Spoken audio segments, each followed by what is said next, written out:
Hey guys, what's up? It's Matt in Japan coming at you today with Transformers Earthrise War for Cybertron Trilogy Quintesson Allicon.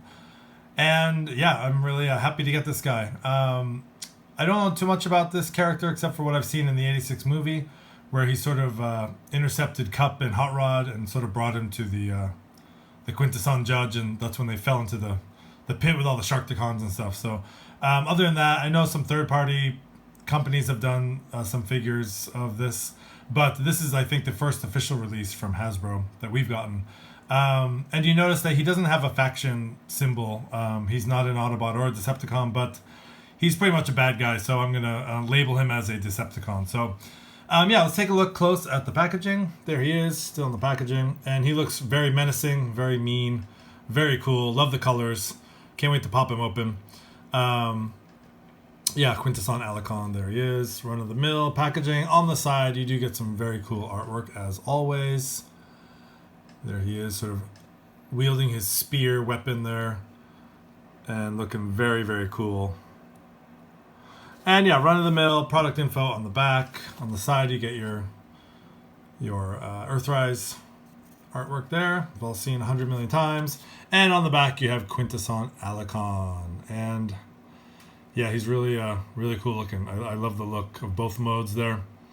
And he transforms into 14 steps and more product information on the back there. So yeah, let's crack this guy open, see what he's all about. Okay, so here we have Quintesson Allicon out of the packaging. And one thing I noticed right off the bat is the coloring. The actual color, I know there's been some renders. I think Takara actually had some product images of him in a different color, and then they ended up going with the very similar colors, if not the same. There might be a slight difference in colors, but especially on the packaging, I'll just show you real quick. Here he is on the packaging. He's got more of a, I don't know, almost lavender, sort of light purple deco here with the arms being colored. And if you notice, if I just bring this up here, you notice quite the difference in coloring, especially on the arms and the upper torso. The bottom seems to be, well, it looks like it's all different. So I was kind of surprised that it's so different. I think maybe they did some changes at the last minute. I definitely like the, let's take that away. I definitely like the deco they decided on to go with here, with the sort of dark purple, sort of lighter purple, sort of gunmetal gray and silver and the green here. I definitely think this works a lot better than what is on the packaging. But that is one thing that you will find different once you open this guy up. So, taking a look at this guy up close and personal, getting in real close on that head sculpt. Really cool. Get the sort of powder blue paint on the face with the red eyes and the mask with a little bit of purple accent there. Really cool. Just love the way that looks. Again, very, very evil looking. You get some nice silver paint here on the upper torso here, and that sort of gunmetal gray plastic, along with some nice sort of purple lilac, little dark sort of purple paint. Again, you have the purple and green going on here. The arms are just done in that sort of standard gray plastic here. The beast mode arms, rather. And then going down, there is some nice sculpted detail actually on the upper legs and thighs. And going down, you do get some more of that nice shiny gunmetal gray there. So overall, yeah, the paint job and also the color scheme looks really, really nice. Just turning the figure on the side, you do get a little bit of a backpack, but nothing too bad. This sort of tail piece here sort of hides the beast mode head really well. And there are some really cool spiky things going on here. And this does come out for, there is actually, we'll take a look at the accessories here. This actually pops out and that can become an accessory. And the only other accessory he does come with, the only other accessory he does come with is his spear here. Let's take a close look at that. It's just done in a very, very gray plastic, very standard. Nothing, if I can get my camera to focus here, nothing really special about this sword. It's very, very plain. It's kind of pointed at both ends. And then there we go. Then the sort of tail piece that can convert into, I guess, like a little sword or little sheath, not sheath, a little blade here. So yeah, so those are cool. So not much in the accessory department. And this can store, like I just showed you, there is a place under here where this just sort of pops in. Like so. And that just pops in and also kind of makes an extension of the tail part there. And he can hold his sword very easily. There he is, sort of manning the entrance to the Quintesson judge there. And speaking of, let's just bring in that sort of, recreate that sort of 86 movie. Here is Legends Cup. And here is Legends Hot Rod here. And just for a quick size comparison, we'll bring in a little Sharkticon here. So that's sort of how they fare in size. Now, this Quintesson Allicon is a deluxe class. You'll notice that he is a little bit small for a deluxe class. But I think the amount of sculpted detail and paint and everything we get with him is definitely justifies the price point on him. So yeah, so there they are. They sort of the baddies bringing in Cup and Hot Rod there to the pit of Sharkticons. So yeah, there they are. Let's take those out real quick. And yeah, just again looking at this guy, really cool. We'll get into articulation now. So you have some, and also these. If anyone's wondering, these parts here are very soft plastic. So his crest here is sort of mohawk spike here is sort of soft plastic. All these little spikes are very soft plastic, but they're actually no, they're hard plastic.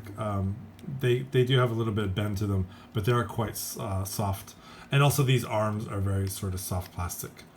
Other than that, you have your typical standard plastic on him. Articulation wise, the head does go up that far, and it does go down, and it can turn side to side, but it is very limited because of the transformation. Now there is a sort of automorph feature here when you pull his. I think when he goes into not robot mode necessarily, when this mode, there's something that I think it's this part here. When you pull that, you can see the sort of the head moving. So there is some sort of automorph transformation. So it kind of does limit the articulation on the head. Other than that, the shoulders go full 360. You do have that shoulder joint up here, although it does get hindered by the pegs here, so you can't really do a 90-degree here. He does have a bicep swivel, and his fists can rotate, so he has full articulation there.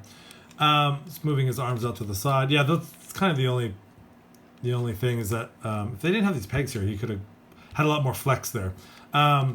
He lift up this little skirt piece. He does pull this back too. He does have some waist articulation. Again, it does get hindered by the backpack here a little bit. Not too bad. If you just pull that skirt piece up there, you can get some decent range of motion. As far as his legs, he can do the full splits, and he can kick out this much. He can kick back that much. Actually, he came back very much. And he does get a little bit over 90 degree at the knee. And again, you get that really nice deep ankle pivot there. So a lot of articulation and posability on this figure. So yeah, that is his. I don't want to say his robot mode. I guess it's technically a robot, but sort of both modes have some sort of beast elements to them, don't they? So. Yeah, so let's pause and get him into his other mode, which is his Allicon mode. Okay, so here we have Quintesson Allicon all transformed in his Allicon mode, beast mode. And let's take a quick look at him.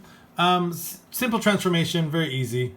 He does share some, obviously the legs are the same, they're just kind of bent. They're not, straight up like a human robot mode.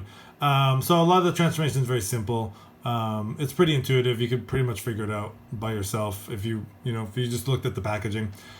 Speaking of the packaging, again, I just want to bring in that package art on the back, and you do see how different he looks from the product shot on the box and in hand.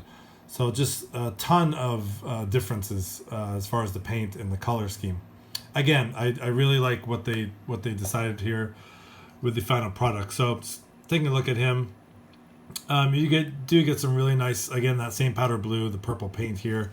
Going in close on the teeth. You do get a little bit of sculpted detail. All the teeth are painted sort of in off-white, which is very nice. And it actually has kind of like a double row of teeth there on the sides. And you get some nice red paint for the inside of the mouth. And you get some nice red painted eyes. Very cool looking. Other than that, it's basically the same. He's sort of a scrunched up version of his former self here. You can pretty much see where everything is working and going and things like that. The really nice thing is that you do have some weapon storage back here. So if you take the sword, you'll see there's a little slot on the spike here, and you can use either one of these tabs, and that just tabs in like that, and you have instant weapon storage. So that's cool. So you can have him hold it, you can have him store it back there. I'm just gonna take that off for a sec here. Yeah, I'd say my only sort of beef about this figure is this part back here. It tends to go up and down a lot if you're touching it. It's really loose, and also there's this gap left there. Like, I don't know why they couldn't have maybe extended the post or something in there and just made it flush here. I don't know. Maybe that's just my, me being anal about these figures, but I just really think they could have pushed it all the way up flush to there, and it just, I don't know, would have been a nice, more cohesive look, I think. As it is now, it tends to be a little bit floppy if you kind of look at it wrong. So that's my only real problem with this figure. Other than that, yeah, looks nice. Articulation in beast mode, the head is pretty much stable. You can get some articulation on the upper half, and the jaw actually opens very wide. So it does open and close, and he does fully close his mouth, and which is very nice. So you can get some articulation there. And then these little sort of mini arms here on the side, they do go all the way around here. And again, that's really very soft plastic. And then other articulation, it's pretty much, these have to remain sort of stable here, so you can't really get any articulation except for this here. And the legs are pretty much the same as the other mode. They're just sort of bent, and you do again get the, you get sort of an opposite ankle tilt, and you do get the knee bend. But he's supposed to be kind of smushed up like that, so that's the way he looks, I guess. Just bringing in my little Sharkticon for a size comparison. They are they look very cute together. So yeah, there's a quick size comparison with the Sharkticon there. So yeah, all in all, this is a really good figure. Again, I don't know much about the character except for what I've seen in the movies. I just decided to pick this up to review him, and I'm happy I did. I would definitely recommend this figure. I could see because in the movie there's not just one, right? There's a whole bunch of these Allicons, so I could see army building, kind of like people did with the Sharkticons there. So I could see a bunch of these Allicons sort of lined up and ready for anything that comes their way. So again, he's a very cool figure. Let's just take the Sharkticon out of the way. And let me just show you that part at the back before we finish up here. So this does come out, and you can have him hold that weapon there, kind of like a little knife, little blade there, so you can hold it there. And there are some other ports here. Like I said, there's ports on either side of the arm. There's sort of the other mode arms there. They can use those ports. There's ports on either side of the legs here as well. There's actually ports underneath on the feet and underneath the arms as well. So yeah, you have plenty of options for your effects and all that stuff. So yeah, let's arm this guy back up, and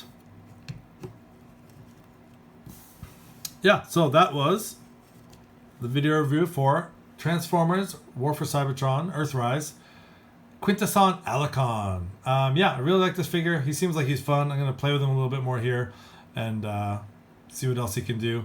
And yeah, this has been Matt in Japan. Thanks for watching. Please like, comment, and subscribe. Have a nice day.